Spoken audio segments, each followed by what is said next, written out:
Bonjour à tous, soyez bienvenus pour ce moment de partage biblique. Alors je laisse un tout petit moment pour que les personnes, les amis qui sont en Suisse entre autres ou ailleurs puissent se connecter aussi. J'espère que vous passez tous un bon dimanche en famille ou avec des amis.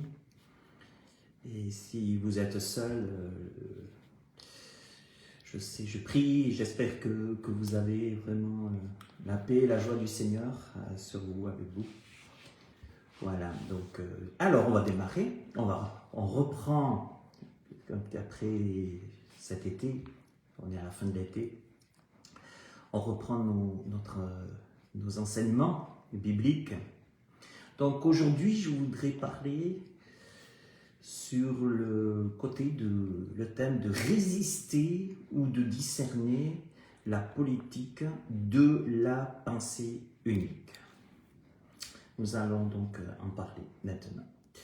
Alors, déjà, ce qu'il nous faut savoir concernant la politique de la pensée unique, c'est que les empires ont toujours et ont toujours imposé ou imposent toujours, on verra aujourd'hui avec l'Union européenne, entre autres, les empires imposent toujours une pensée dominante. C'est ça qu'il faut comprendre. Dans la pensée de l'Empire, dans la pensée de la franc-maçonnerie, tout ce qui est pensée unique, dans la vision, il faut une pensée dominante. On trouve déjà, c'est très ancien, déjà au temps de Babel, la tour de Babel, où déjà nous voyons faisons-nous un nom, etc. Et donc, maintenant, concernant la pensée, maintenant on va plonger dans la Bible, dans la parole de Dieu, et rappelons-nous le prophète Daniel à Babylone, premier empire. Babel, c'est l'Irak actuel. Donc, vous pourrez vous référer à Daniel 3, Daniel chapitre 3, prophète Daniel chapitre 3, versets 4 à 6, où nous voyons en effet que Daniel reçoit en vision une statue d'or. Et à Babylone, il y avait une statue d'or en tout cas, et on sait que Daniel a eu une vision, Dieu lui a montré une statue, il y avait plusieurs empires, qui part de l'or justement jusqu'à l'airain, jusqu'au plus fragile, au fer, et une statue qui tombe, mais ça c'est encore une autre étude. Mais Daniel est à Babylone, voici une statue d'or, et que tout le monde devait adorer. Voilà. Il y a une pensée dominante, et tout le monde devait adorer cette statue d'or, parce qu'elle symbolisait quoi? Une pensée religieuse. Donc il y avait une pensée politique et une pensée religieuse. Vous voyez, comme disait Salomon, il n'y a rien de nouveau sous le soleil, ce qui a été, c'est ce qui est, disait-il, et c'est ce qui sera. Et c'est ce que nous voyons actuellement avec la pensée Union européenne, et ce qui va venir, bien sûr, ce qui reste à venir, qui est très proche, avec la bête et le faux prophète qui doivent venir, donc qui symbolise l'incarnation de Satan dans l'homme, une pensée politique, une pensée religieuse, donc à venir. Alors c'est déjà très en marche, mais ça vient. Donc on revient dans cette pensée de monnaie unique, de pensée unique, jusqu'au côté, bien sûr, d'une pensée religieuse unique. Donc, qui autant à l'époque, au temps de Babylone, au temps de Nebuchadnezzar, qui était le roi de Babylone, donc, et c'était imposé par la pensée, par la puissance politique. La puissance politique disait, vous avez juste une pensée d'adoration, c'était cette statue d'or, et vous devez l'adorer. Alors, nous voyons que dans ce qui reste, je reviens un petit peu sur ce qui reste à venir, donc politiquement et prochainement, Apocalypse 13, versets 15 à 17, il est écrit que la bête imposera sa marque. Vous voyez, je le redis, la bête imposera sa marque. La bête, c'est quoi? C'est ce gouvernement mondial. La bête, c'est là, on revient dans cet empire romain, si on peut dire, qui se reconstitue, avec à la tête une pensée. la bête. La bête qui va imposer sa marque. Voilà. Donc, vous voyez, rien de nouveau sous le soleil. Comme au temps de Nebuchadnezzar, roi de Babylone, c'était comme cela. Et la Bible nous dit que prochainement, nul ne pourra acheter ni vendre sans avoir la marque de la bête. Alors, il va falloir se soumettre à la marque de la bête. Pourquoi se soumettre?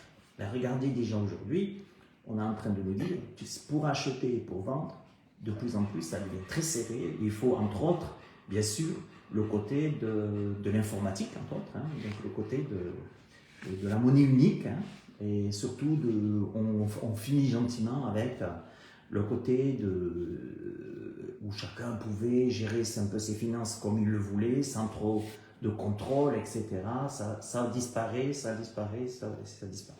Donc, comme à Babylone, la pensée religieuse sera aussi imposée. Il n'y aura qu'une façon pour acheter et vendre, comme à Babylone, et aussi, ça revient aussi pour le côté religieux.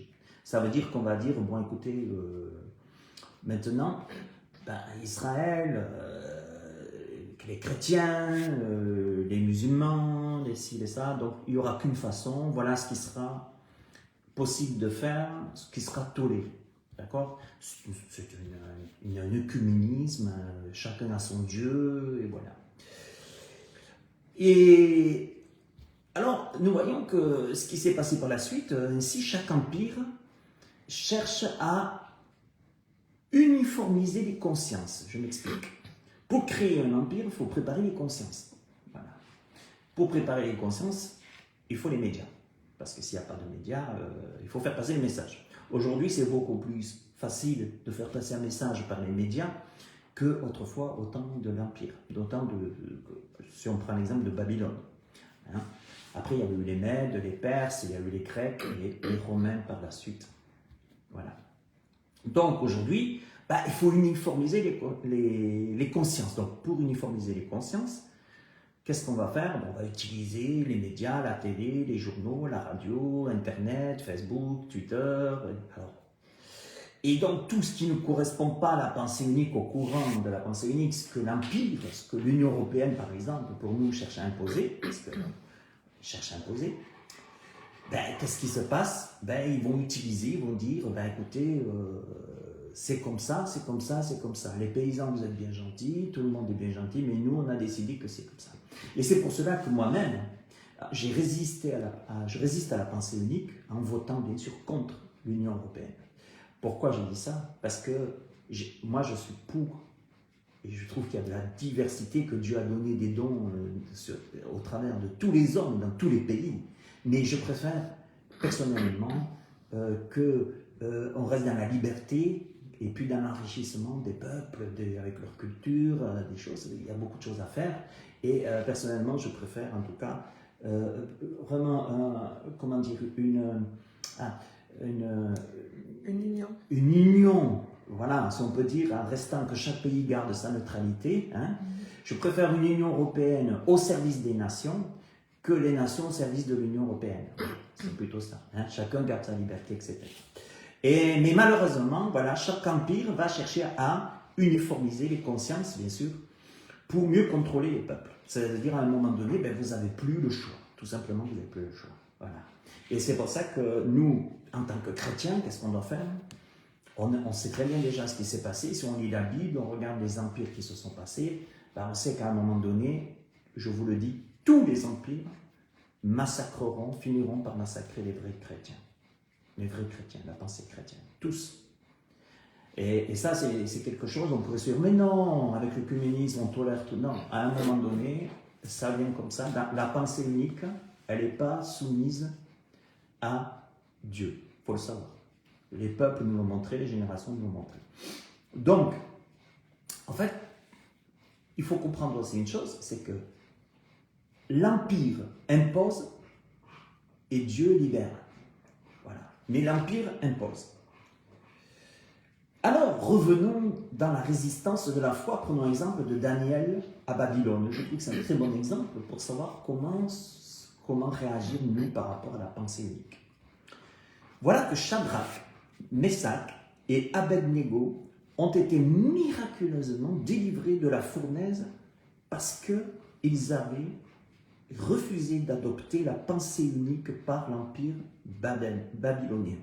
Chaque empire, je le redis, si vous ne fonctionnez pas selon leur pensée, bien sûr, vous allez être automatiquement persécuté. Pour l'instant, ça va encore, mais la persécution augmente. Alors, voilà que Daniel, le prophète Daniel, qu'est-ce qu'il fait? Le prophète Daniel, il dit, nous, Dieu il nous a dit de ne pas nous prosterner devant cette pensée unique, devant la statue d'or de Nebuchadnezzar à Babylone.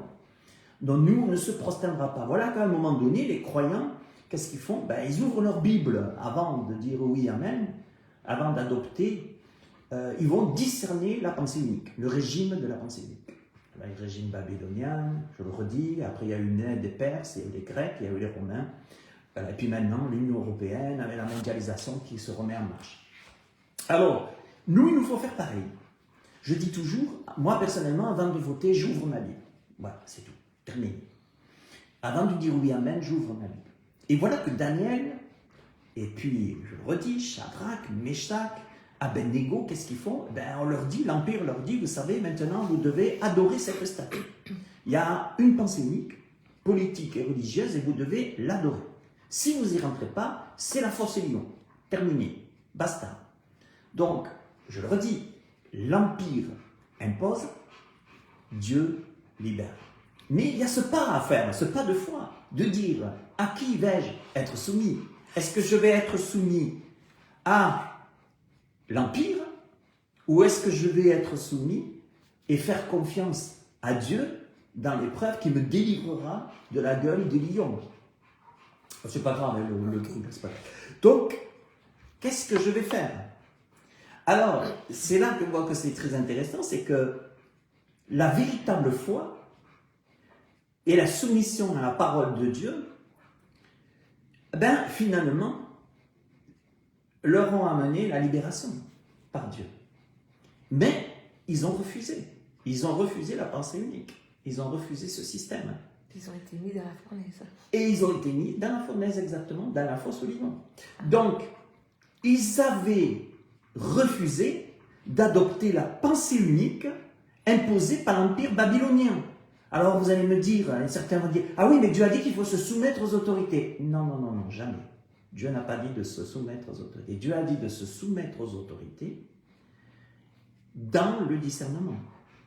Je peux vous dire que les chrétiens qui sont persécutés aujourd'hui dans les pays islamiques ou communistes, tous ceux qui sont persécutés, qui ne se soumettent pas aux autorités. Parce que les autorités leur disent, nous on n'a rien contre que vous soyez des bons chrétiens, ou que vous soyez des ceci, mais c'est dans la pensée, bien sûr, communiste, entre autres pour les pays en Chine et tout, c'est nous qu'on vous dit comment vous allez devoir adorer votre Dieu.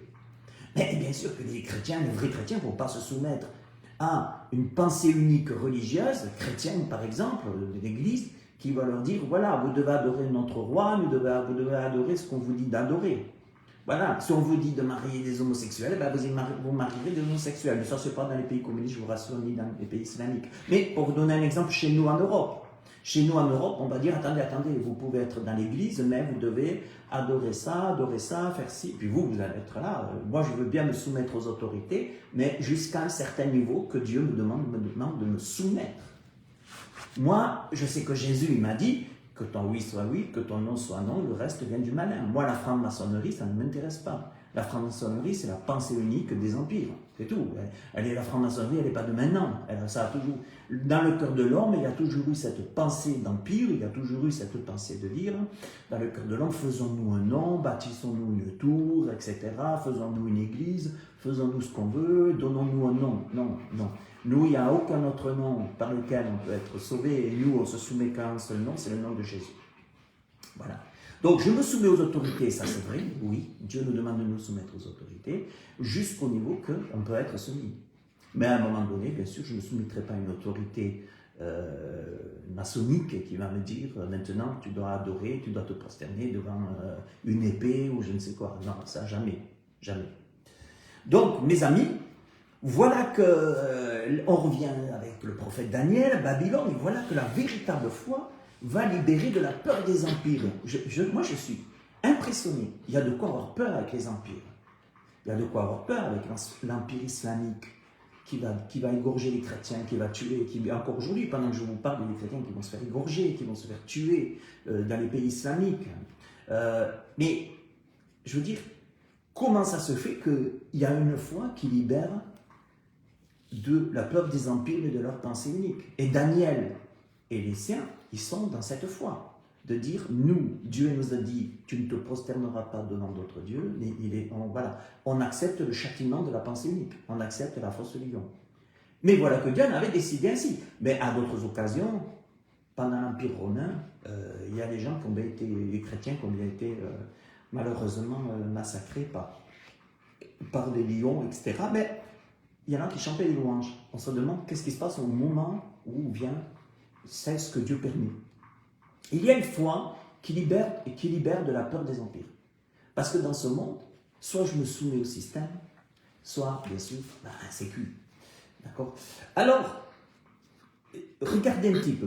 Les disciples dans la tempête. Marc 4, 40. Jésus dit, pourquoi avez-vous si peur de la tempête? La tempête, ça fait peur. Quand on est face à une pensée de la pensée unique, quand on est face à un empire qui dit c'est comme ça, tu te prosternes, sinon on va t'égorger, on va te tuer. Et Jésus leur dit, mais pourquoi avez-vous si peur? Comment n'avez-vous point de foi dans la tempête? Et c'est vrai que la tempête, quand il y a la tempête, on regarde ce qui frappe les yeux et on a peur. Bon, je ne dis pas que Daniel et tout, il devait ne pas avoir peur du tout, c'est pas ça. Mais ils savaient que Dieu allait, ils avaient cette conviction que Dieu allait faire de toute façon sa volonté au travers d'eux. Eux, ils restaient dans la parole.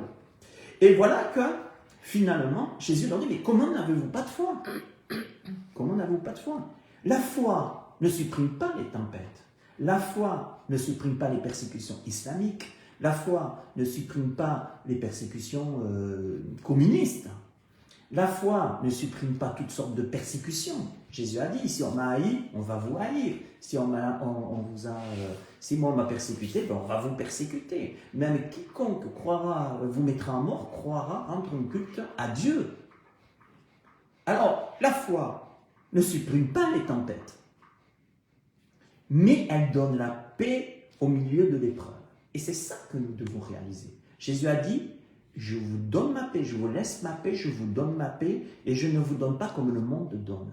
Il y a une paix dans le cœur des chrétiens persécutés, dans les gens qui se refusent de se soumettre aux autorités maçonniques, empire, Union européenne et tout ce que vous voulez, qui vont dire, nous, on n'est pas d'accord. On ne se soumettra pas. Moi, je ne me soumettrai pas à l'Union européenne, personnellement. Je n'ai pas le choix sur certains trucs, mais si on me demande après de dire tu es obligé, ceci, il y a des choses, si ce n'est pas soumis à la parole de Dieu, je ne le ferai pas. À un moment donné, pour moi, la marque de la bête, la puce, acheter ni vendre et tout, quand ça va venir partout, je veux dire, Dieu merci, il pourrait bien avoir l'enlèvement de l'Église avant l'installation du système, mais quoi qu'il se passe, nous devons résister.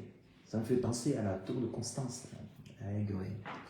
Marie Durand. Marie Durand, exactement. À Aigueville, Aigues-Mortes. Aigues-Mortes, pardon, excuse-moi. C'est où il y avait le R, elle a gravé, résister. Et il faut résister face aux empires. Ah non, mais non, le chrétien doit être gentil, doit dire oui, amen à tout, on doit se soumettre aux autorités. Non, on se soumet aux autorités jusqu'à ce qu'on peut se soumettre aux autorités. Vous savez, une femme, elle se soumettra à un mari s'il est soumis à Christ. Mais j'encourage les femmes de ne pas se soumettre au mari, que si le mari est soumis à un régime qui vient la massacrer à longueur de journée. Dieu va lui dire, non, à cause de la dureté du cœur, il y a la lettre du divorce, donc tu pars. Attention, parce que l'histoire, non, le chrétien peut se faire massacrer parce que s'il dit oui, amen à tout. Non, beaucoup de chrétiens se sont fait massacrer parce qu'ils ont résisté. Beaucoup de chrétiens se font persécuter parce qu'ils résistent. On n'est pas des mauviettes. On n'est pas du tout des mauviettes. Voilà. Moi, personnellement, je vous le dis, avant de voter, je le redis, j'ouvre ma Bible, c'est tout, terminé. Si c'est la gauche qui me propose quelque chose qui est biblique, je le mettrai. Il n'y en a pas beaucoup, malheureusement. Si c'est la droite, je mettrai. Si c'est soi-disant l'extrême droite, je mettrai.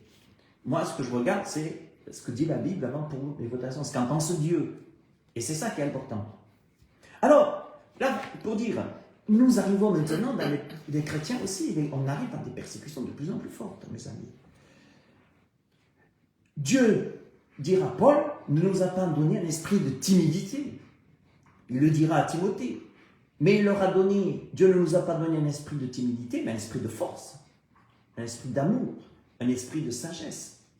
Jésus a dit, moi je ne suis pas venu apporter la paix dans une famille. Je ne suis pas venu apporter la paix dans le monde. Je suis venu apporter l'épée, la division.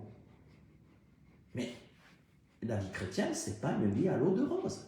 C'est une vie où on doit dire, on risque de perdre son père, on risque de faire perdre sa mère, on risque de faire perdre sa famille, on va se faire moquer, on va se faire persécuter, on va se faire dans le village moquer, on va se faire persécuter, mais on reste soumis à la parole de Dieu. Jésus n'est pas venu, arrêtons avec ça, Jésus n'est pas venu apporter la paix sur la terre. Ça, c'est ceux qui croient qu'on est dans le millénium actuellement, c'est la pensée amillénariste. Nous, moi, je suis un prémillénariste. Je crois qu'on n'est pas encore dans le millénium, loin de là. Satan n'est pas lié, il n'est pas vaincu, il le sera bientôt. Jésus est au-dessus de tout. Satan, il fait ce que Dieu lui permet de faire. Mais ce que je veux dire, c'est que, mes amis, il est important de comprendre qu'actuellement, Jésus est venu apporter la paix dans les cœurs. Jésus est venu apporter son règne dans les cœurs. C'est pour ça que, comme le prophète Daniel, on peut être amené dans une fosse aux lions où les lions ne pourront pas nous toucher si Dieu le veut, mais il y a une paix dans la persécution, il y a une paix dans l'épreuve, mais arrêtons de parler de réveil. Il n'y a pas de réveil avant le retour de Christ. Il y a un seul réveil avant le retour de Christ, c'est le réveil des vierges, de l'Église, si on peut dire. Mais malheureusement, pour la moitié, c'est trop tard. Voilà. Donc, ce que je veux dire, c'est que Jésus n'est pas venu apporter la paix, Jésus est venu apporter l'épée, la division. Les empires sont là, tous les empires sont là, et on est appelé à se positionner par rapport à la pensée unique. C'est tout, point final, basta. Moi, je m'en fous qu'on me dise que je suis tout ce qu'on veut, je m'en tape. Je dis simplement, moi, je vous prends c'est tout, terminé. Donc, si le prêtre me dit de me prosterner devant une vierge, devant une statue, je dirais non. Voilà, terminé. Sola scriptura, j'ai prêché il n'y a pas longtemps, la pensée unique, la réforme, seule la parole. Seule la parole. Pas la pensée unique, non, mais la pensée de Dieu. Oui. D'accord? Voilà, face à la pensée unique, c'est ça que je voulais dire. Dieu ne nous a pas donné un esprit de timidité, 2 Timothée 1,7. Alors, finalement, qu'est-ce qu'on voit? Regardez ces héros de la foi. Daniel et ses amis refusent de se prosterner devant la statue. Imaginez aujourd'hui, on va vous regarder, vous refusez de vous prosterner devant ce que l'Union européenne vous dit de vous prosterner. Waouh, on va vous regarder mal. Hein? Leur foi les a libérés de la peur du roi et de la pensée unique imposée. C'est leur foi. Vous savez, c'est dans les épreuves qu'on voit la foi. Ben, c'est facile de dire j'aime Jésus, je porte ma croix, alléluia, avec Dieu je suis plus que vainqueur. C'est très facile de le dire. Mais quand on est dans l'épreuve de la pensée unique, parce que là, le chemin se resserre, mes amis. Jésus a dit, large et spacieux la perdition, étroit celui qui mène la vie. Je suis peut-être un complotiste, il y en a qui me traitent de complotiste. Non, non, je discerne bien comment les choses vont. On retourne, on est bien dans la pensée unique aujourd'hui de plus en plus. Tous les systèmes, ils vont dedans. Donc, mes amis, c'est leur foi qui les a libérés de l'épreuve. Et c'est dans l'épreuve qu'on voit la foi des gens. C'est dans l'épreuve. C'est facile de dire tout va bien quand Dieu bénit, comme ça. Mais c'est important. Et regardez bien, non seulement leur foi les a libérés de la peur du roi et de la pensée unique, mais en plus, la foi leur a donné le courage de dire il faut obéir à Dieu plutôt qu'aux hommes. Et on le retrouve bien sûr dans Actes 5, 29. Pour Daniel et tout, c'était nous on obéit plutôt à Dieu qu'au roi, qu'à la pensée unique. Et on le voit dans les Actes des apôtres. Il faut obéir à Dieu plutôt qu'aux hommes. Donc ça nous concerne aujourd'hui, les Actes des apôtres, je pense, le Nouveau Testament aussi. Donc ça veut dire qu'aujourd'hui encore, ben désolé, moi j'obéis plutôt à Dieu qu'aux hommes. Et peut-être ça embête plusieurs, ben désolé, mais moi je veux plutôt obéir à Dieu qu'aux hommes. Donc je sais que des fois c'est tentant, je sais que des fois c'est très séducteur, mais toujours, comme le prophète Daniel, face aux empires, face à la franc-maçonnerie, au système franc-maçonnique, moi j'obéis plutôt à Dieu qu'aux hommes. Je sais bien qu'il y a un œil là-haut dans la franc-maçonnerie qu'il faut se soumettre à cet œil, une seule pensée unique. L'œil, c'est la pensée unique en fait. Mais moi je ne m'y soumets pas. Je me soumets à l'œil de Dieu. Je regarde l'œil du Seigneur. Alors, maintenant, je voudrais avoir une autre pensée sur le royaume de Dieu, parlons-en. Déjà, Jésus, il a dit dans Jean 18, 36, « Mon royaume n'est pas de ce monde. » Déjà, il faut comprendre une chose face à la pensée unique par rapport au régime. Notre royaume n'est pas de ce monde. Heureusement, parce qu'en voyant l'état de notre monde, où les hommes ont pris en main la franc-maçonnerie, tous ces trucs, ben vous dites, waouh, moi j'ai pas envie de vivre éternellement dans ce monde. Parce que c'est l'enfer ce monde. Et Jésus a dit, d'emblée, mon royaume n'est pas de ce monde. Moi, pour moi, Jésus a dit, moi, la pensée unique, moi, c'est la pensée du Père. Je fais ce que le Père me dit de faire, je dis ce que le Père me dit, puis voilà. Mais ce n'est pas de ce monde. Ce monde est soumis au diable. La Bible dit que Satan est le prince de ce monde. Et la Bible dit que le monde entier est sous la puissance du malin. Donc, on est vraiment dans une pensée unique, satanique, franc-maçonnique, qui est là. Et moi, je ne veux pas me soumettre, dire oui, amen, à tout. Voilà. Mon royaume n'est pas de ce monde. C'est terminé, c'est tout. Alors,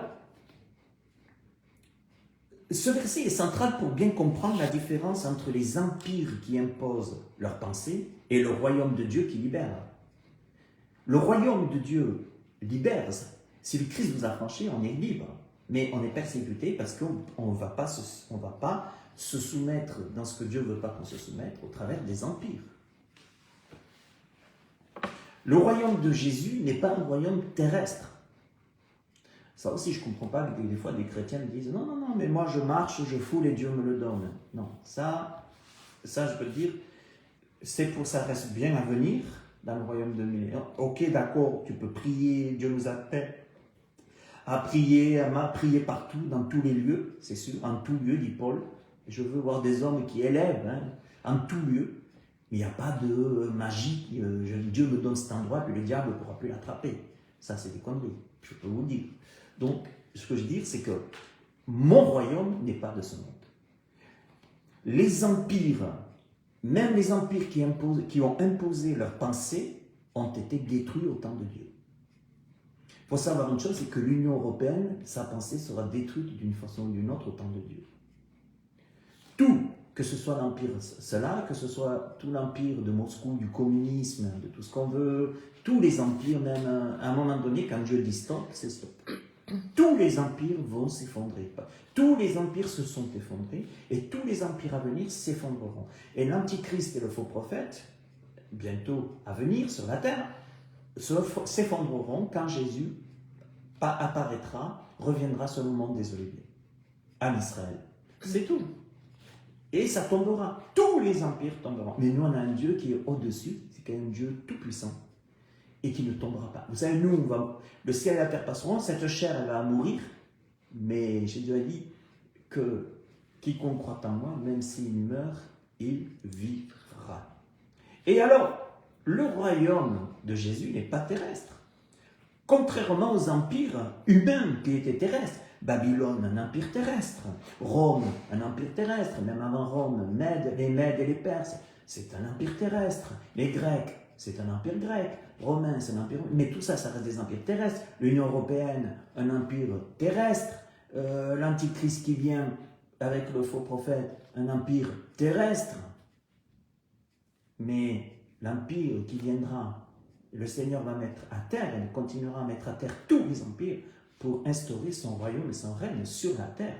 Je lis des nouveaux cieux, une nouvelle terre par la suite. Mais avant cela, Jésus revient pendant 1000 ans sur cette terre, instaurer son royaume, son règne, mes amis. Alléluia. Et c'est pour ça. Qu'aujourd'hui, nous voyons qu'Israël est de moins en moins supporté. Parce que, Jésus était juif, donc déjà le fait que Jésus était juif, ça déjà, on ne supporte pas. Après, Israël, le salut vient des Juifs, Jésus a dit, imaginez, allez dire ça à Mélenchon, le salut vient des Juifs. Alors, là, Satan, Satan au travers de Mélenchon, il va réagir. Voilà, les Juifs, il ne faut pas dire ce mot, mais oui, mais le salut vient des Juifs. Et puis Jésus est venu d'abord chez les siens, après, pour les nations entières, le salut vient des Juifs, mais Jésus va revenir en Israël. Et là, moi, où j'en pleure, c'est que malheureusement, Israël, en voulant être trop gentil, comme c'est arrivé d'ailleurs, ils ont toujours été trop gentils, ça leur a causé trop de problèmes, faire alliance avec l'ennemi. Mais là où ils vont être trop gentils, c'est quand ils vont accepter et faire alliance avec l'empire à venir de l'Antichrist et du faux prophète. Et c'est là qu'il y aura toute l'abomination et la désolation. On a parlé du prophète Daniel, que Jésus en a parlé aussi, qu'il y aura l'abomination et la profanation. Il ne faut pas être gentil. On ne doit pas être gentil avec les empires. On n'est pas gentil avec Satan. Moi, je ne suis pas gentil avec eux. Moi, je ne me soumets pas. Le prophète Daniel ne s'est pas soumis. Mais sous pression, Israël va faire alliance. Et c'est là que l'Antichrist va s'installer. Israël avec le monde entier. Et c'est là qu'il y aura la paix de 7 ans. Mais au bout de 3 ans et demi, il y aura la grande tribulation. Ils vont quand même s'apercevoir qu'ils n'auraient pas dû faire alliance avec ces 7 empires. Mais voilà, tout le monde veut la paix. Mais Jésus est venu amener l'épée. Jusqu'à ce qu'il revienne, il y aura l'épée de toute façon. D'accord. Voilà. Donc moi, je ne suis pas trop d'accord avec ce système de dire ah, vivement la paix. Non, oui, la paix du Christ sur la terre, vivement, oui. Mais déjà, l'enlèvement, il y a beaucoup de choses à venir. Alors, vous savez, le royaume du Christ ne dépend pas ni d'armée terrestre, ni de structure politique. Jésus a bien dit d'ailleurs, un empire romain, de toute façon, tu fais ce que Dieu te dit de faire et tout. C'est pas un empire romain qui pouvait faire quelque chose contre lui. Le royaume de Jésus, ce que j'aime bien par rapport, vous voyez, maintenant on va parler de la différence entre le royaume des empires et le royaume de Jésus. C'est que, moi ce que j'aime bien, c'est que le royaume de Jésus, le royaume du Christ, le règne de Christ, n'impose pas sa pensée. J'ai jamais vu Jésus m'imposer sa pensée. Jamais.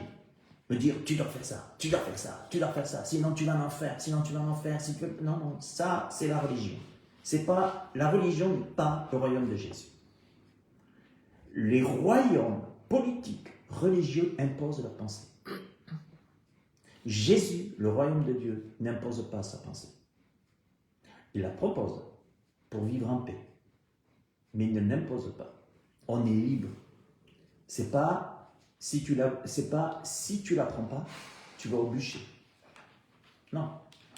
Jésus n'impose pas sa pensée. Jésus propose sa pensée. J'ai mis devant toi la vie, la mort, la malédiction, la malédiction. Mais si tu veux rester dans la malédiction, tu peux. Aujourd'hui, la pensée unique, la franc-maçonnerie, impose leur pensée. L'Union européenne impose sa pensée. Mais les nations ensemble qui pourraient collaborer, moi je dis, c'est ça que je cherchais tout à l'heure, une coopération des nations. Un jour, il y a un socialiste, un gauchiste, quoi, comment ça, une coopération des nations, c'est bien que quelqu'un nous dirige. Non, non, j'ai dit, les empires, on les a eu les empires, c'est bon, c'est ce que c'est. Une coopération des nations dans ce qu'il y a de mieux pour les peuples. Mais malheureusement, la pensée franc-maçonnique, la pensée mondialiste n'est pas d'accord avec ça. Et, je le redis, chaque empire, ils imposeront tous la pensée unique. Regardez dans votre village ou dans votre ville. Avant, vous vouliez faire un prêt dans une banque. Vous allez voir votre banquier, il allait réfléchir, il allait lui dire, je vais en parler à mes chefs, mais ça restait... Chacun avait... C'était une coopération. C'était super. Maintenant, vous faites des études, vous êtes banquier, on va vous dire, voilà, toi, tu es notre petit concierge, tu vas t'asseoir là, tu vas remplir un papier, puis tu vas l'envoyer plus haut dans la pensée unique qui dira comment faire. Voilà. Donc, à quoi ça sert d'avoir bac plus, je ne sais pas combien, si dans la pensée unique, c'est bon, terminé. Tu es notre pion, tu te mets là et tu envoies, tu communiques plus haut. Voilà. Alors, pourquoi je vous dis ça? C'est que chaque empire, ce qui se passe avec acheter et vendre avec la marque de la bête à venir, c'est imposé. Chaque empire impose. Tu n'as pas le choix. Je me rappelle quand on est passé à l'euro, moi on m'a dit, écoute, si tu veux pas de sous, mec, tu peux garder ton argent français, tes francs français, mais ils ne serviront à rien. Ils vaudront zéro. J'ai pas le choix. J'ai pas le choix que de rentrer dans l'euro. Oui, je pouvais dire, non, moi je fais le rebelle, je garde mon franc français. Mais la pensée unique, quand elle te dit c'est ça et après ça ne vaut plus rien, ben après tu vas aller dans le magasin, bonjour, je suis un petit rebelle, je vous donne mes francs français, on va dire je peux pas les accepter. Ça c'est imposé, ça c'est la pensée unique, ça c'est la franc-maçonnerie, c'est le gouvernement mondial, c'est un empire. Mais le royaume de Dieu, le royaume de Jésus, il n'impose pas sa pensée. Il va dire voilà, moi ce que je vous propose, ça, parce que c'est ce qu'il y a de meilleur pour vous. Et qui peut contredire ce qu'il a dit? Par exemple, on sait que la terre, l'année du jubilé, on sait que la terre, si on la laisse une année au repos, si on la laisse assez au repos, vous voulez nous mettre tous ces produits là pour la pensée unique, c'est il faut y aller, il faut produire. Mais on sait que ce que Dieu a dit, il n'y a pas besoin de produits. Vous vous laissez au repos, tout va revenir. Bon, il propose, Dieu propose. Le royaume de Dieu est proposé. On n'est pas obligé de l'accepter. Alors, pour terminer, ce que je voudrais me dire, c'est que les empires exigent la conformité et la soumission extérieure.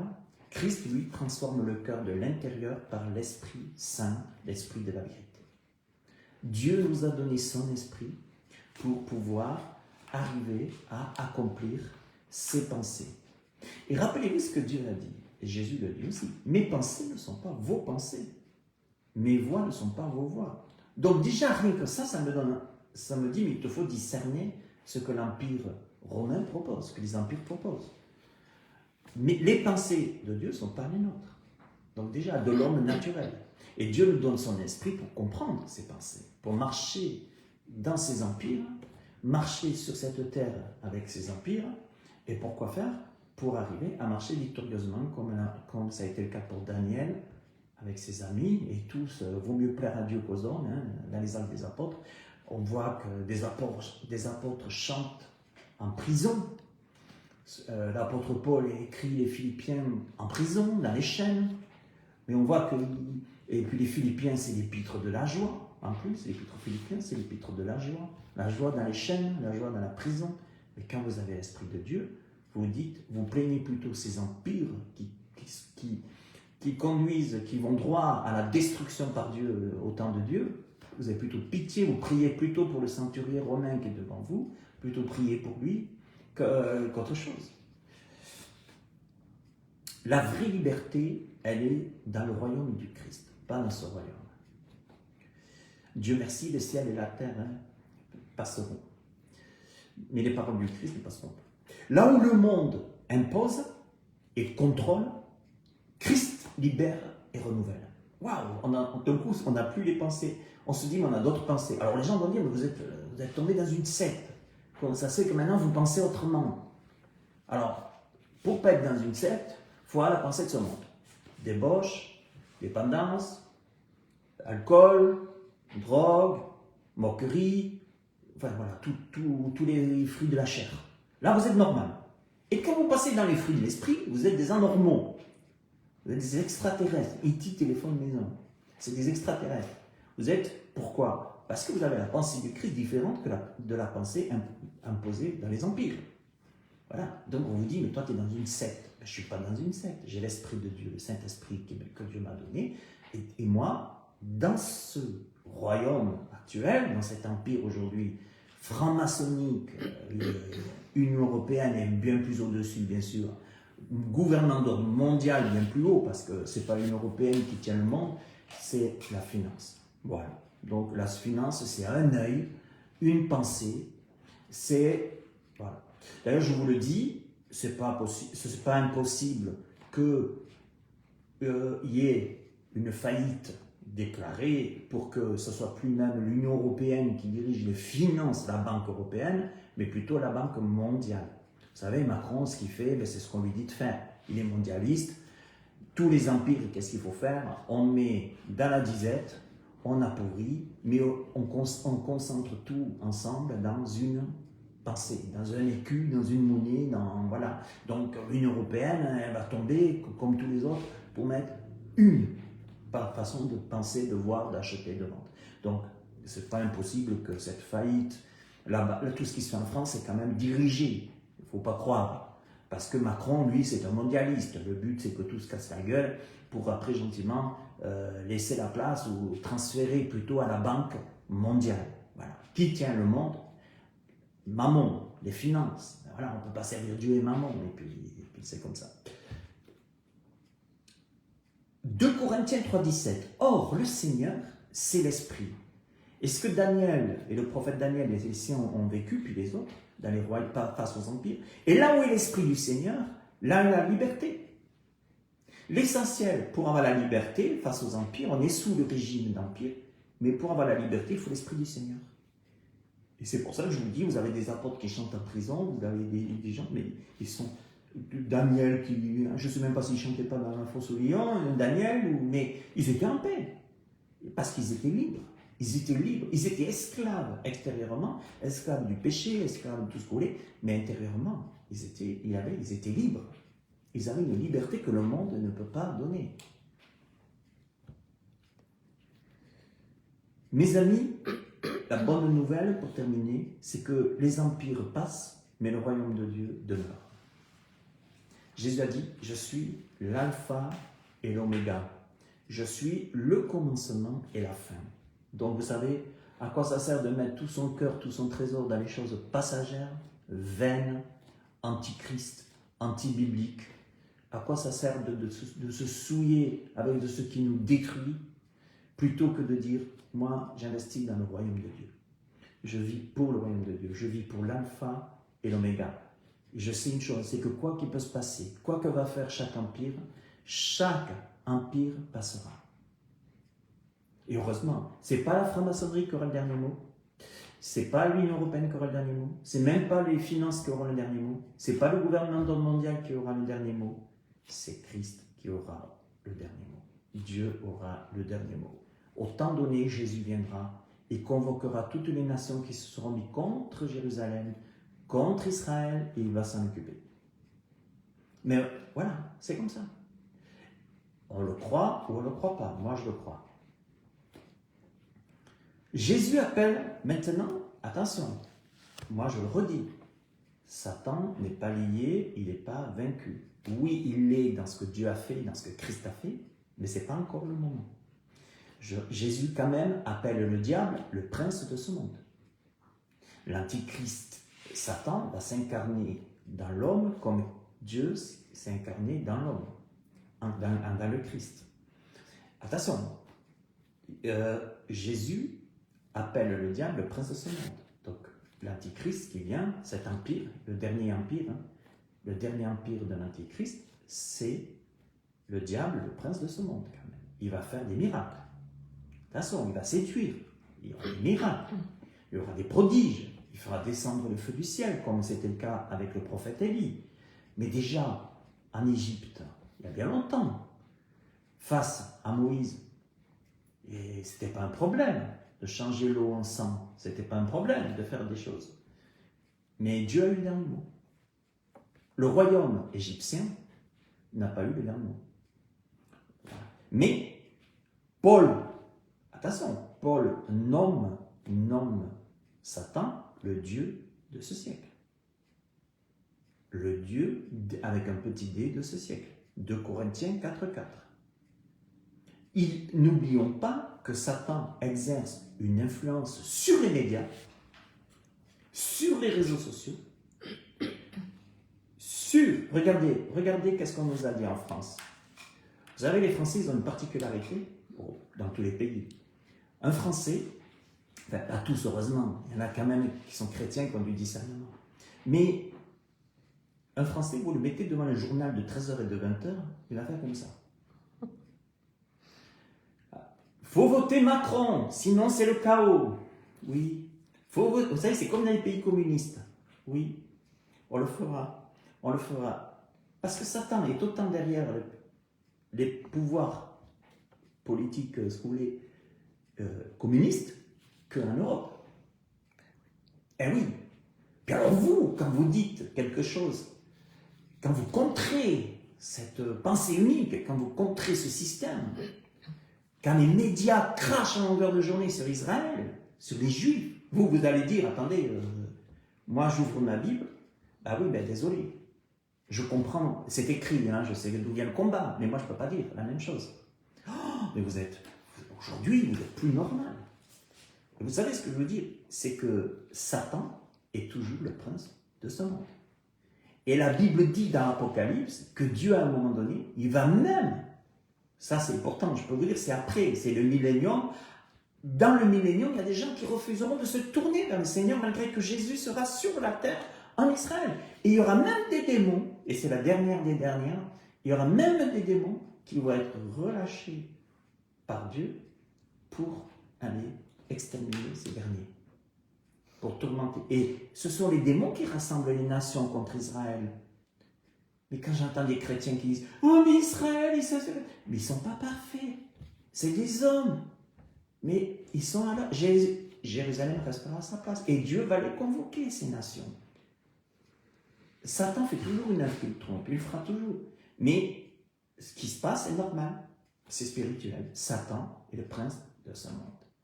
Donc, qu'est-ce que va faire Satan? Il va se dire, la meilleure façon pour avoir Israël, c'est que je m'incarne dans un juif. Eh oui, parce que si je ne m'incarne pas dans un juif, ils ne vont pas dire que je suis le Messie, je vais les délivrer de l'Empire présent. Et c'est là qu'Israël va se avoir. Voilà, pendant 3 ans et demi. Mes amis, Satan, je le redis, exerce une influence sur les structures politiques, culturelles et religieuses. Et religieuses. Satan, c'est le prince de la religiosité. Les gens disent, ben, vous voyez, la guerre, c'est que des guerres de religion. Ben oui, mais Satan, il est derrière la religion. Satan est derrière toutes les religions. Quand vous voyez que la religion qui se dit chrétienne, catholique par exemple, se prosterne alors que Dieu l'interdit, fait des choses des interdits, se prosterne devant les démons. Ne m'étonne pas qu'il y ait des apparitions. Quand l'Antichrist viendra, le diable s'incarnera, il y aura plein d'apparitions. Ne vous inquiétez pas, il y en aura plein. Il y a Lourdes, il y aura une queue avec la voiture. Non mais, c'est Satan qui est derrière. Satan est derrière les structures politiques, culturelles et religieuses. Et qu'est-ce qu'il fait? Qu'est-ce qu'il fait? Il crée son empire. Maintenant, c'est l'empire, voilà, actuel. Et qu'est-ce qu'il fait? Il dit, il n'y a qu'une chose qu'un chrétien ne doit pas faire. Il n'y en a qu'une. C'est d'ouvrir la parole de Dieu. Parce que s'il ouvre la parole de Dieu et qu'il voit parce que c'est écrit, et qu'il dénonce la supercherie, là, il va droit, le gars, là, Satan, il est dérangé. Satan, il n'est pas dérangé, vous pouvez mettre un cierge dans une église, au contraire, il est content, ça lui chauffe derrière. Vous pouvez prier les morts, vous pouvez faire tout ce que vous voulez.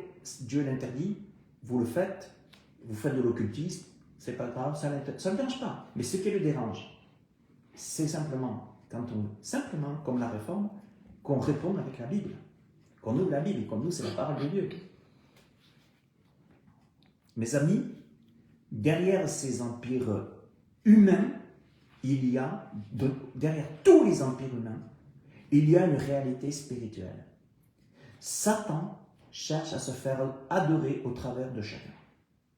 Satan cherche à se faire adorer au travers de l'Union européenne. Satan cherche à se faire adorer derrière la franc-maçonnerie. Satan cherche, vous savez, aujourd'hui, on a des solutions. On remarque, aujourd'hui, tout le monde a des solutions. On a pour vous des solutions, telle banque a des solutions, tout le monde a des solutions. Mais quand on voit le monde comme il est, c'est vraiment du mensonge. Maintenant, je ne peux pas finir sans parler de la victoire finale de Christ. Je le dis devant toutes les puissances, je le dis devant l'esprit de ce monde, dans l'empire de ce monde, de ce siècle. Apocalypse 17, 14. Ils combattront contre l'agneau. Parce que ces empires, mes amis, combattent contre l'agneau. L'Union européenne combat contre l'agneau. Le gouvernement mondial combat contre l'agneau. Parce que je peux vous dire, vous pouvez vous dire chrétien, mais ça ne s'arrête pas plus loin, hein. C'est que la marque. Hein. Ils combattront contre l'agneau et l'agneau les vaincra. Eh oui. Vous savez, c'est pour ça que Jésus a dit à l'Empire romain, quand il était... ça me reviendra. Non, mais... c'est pas vrai. Non, ça me reviendra, c'est rien.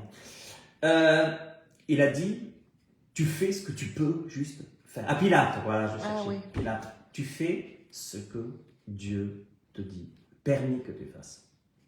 Mais mes amis, ils combattront contre l'agneau. Ils combattent en ce moment contre les vrais chrétiens. Les vrais chrétiens sont persécutés. Je vous invite à aller voir et à soutenir Portes Ouvertes. Vraiment, cette œuvre, vous tapez Portes Ouvertes, .com ou .ch, je ne sais plus, .com je pense. Et vous allez voir aujourd'hui combien ils combattent contre l'agneau. Parce qu'ils ne combattent pas contre nous, ils combattent contre l'agneau.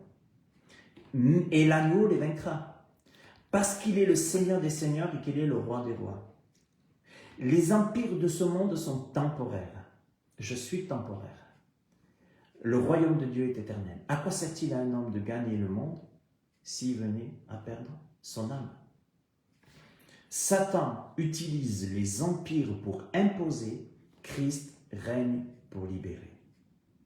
Je me tiens à la porte et je frappe. Vous voyez la différence entre Jésus et un empire, un empereur? Jésus lui dit, moi je me tiens à la porte et je frappe. Si quelqu'un entend ma voix et veut m'ouvrir, ben je rentre. Et je suis avec lui, je soupe avec lui. Il y aura des super moments ensemble. Mais tu peux la fermer la porte. Tandis qu'un Satan, lui, vous croyez qu'il va frapper? Est-ce que tu veux venir? Je suis Satan. Non, non, lui, bon. Voilà. Donc mes amis, moi j'ai fait mon choix. Soit les empires, me soumettre aux empires ou me soumettre à Christ. Moi je préfère me soumettre à Christ et à sa parole. J'ai fait le choix de la parole seule. Eh oui, je sais qu'il y a beaucoup de choses à la mode, autant politique, spirituelle et tout ce qu'on veut. Voilà. Mais non, moi je vais vous dire une chose, je crois que plus on arrive maintenant, là l'antéchrist, l'apparition de l'antéchrist est plus que proche, est très proche. Il est temps maintenant de dire, on va vivre de plus en plus ce que le prophète Daniel et tout, s'est resserré et la franc-maçonnerie s'impose énormément partout. Vous voyez, moi j'ai vécu en Suisse pendant 35 ans. La Suisse, pays fondé au nom du Dieu Tout-Puissant, mais aujourd'hui, elle a le même Dieu que l'Europe, que tout. Maman. Il y a une pensée, et ça fricote, ça veut fricoter avec l'Union Européenne, ça veut fricoter avec tout le monde. La meilleure des solutions, c'est d'être un avec l'Union Européenne, avec la mondialisation. La mondialisation. Ben moi, je voterai toujours contre l'Union Européenne, je voterai toujours contre la mondialisation, parce que je sais que la parole de Dieu me dit que tous les empires qui viennent, qui ont été là, qui viendront, sont des empires démoniaques. Soumis, malheureusement, ne pas soumis en Christ. Le seul règne qu'on pourra avec joie se prosterner, se soumettre, c'est le règne de Dieu, de Christ, quand il viendra prochainement pour les 1000 ans. Mes amis, que Dieu vous bénisse, je vous souhaite une bonne fin de journée, et puis on continuera, certains dimanches ou en semaine, je continuerai à nous apporter des enseignements après cet été. J'espère que je ne vous fatigue pas trop, en tout cas, que je ne vous pasteurise pas trop, mais vous savez, j'aimais beaucoup cette personne âgée qui était dans mon église et qui est décédée maintenant, qui était quand j'étais pasteur en Suisse. J'avais cette personne âgée un jour qui m'a dit, et c'était un papy, il était toujours devant, il disait, hé petit, il me disait, tu prêches seulement la parole, simplement, et puis là où on en est maintenant, tu laisses les autres trucs là, tu prêches la parole, juste où on en est, il faut toujours avertir les gens où on en est maintenant. Ben, il avait raison, il est décédé après, mais je sais qu'il est auprès du Seigneur, et puis ça m'a toujours touché, c'est pour ça que moi j'aime dire la vérité, j'aime partager la vérité, et puis partager la vérité, dites, je sais, c'est pas facile, mais il faut dire la vérité, c'est rendre service que de dire la vérité, mes amis, et je la dirai encore cette année. J'espère que je ne serai pas trop bloqué sur Facebook, sur YouTube ou tout ça, mais tant que je peux la dire, je la dis. Voilà. Alors, à bientôt, que Dieu vous bénisse, et je vous bénis tous. À très bientôt.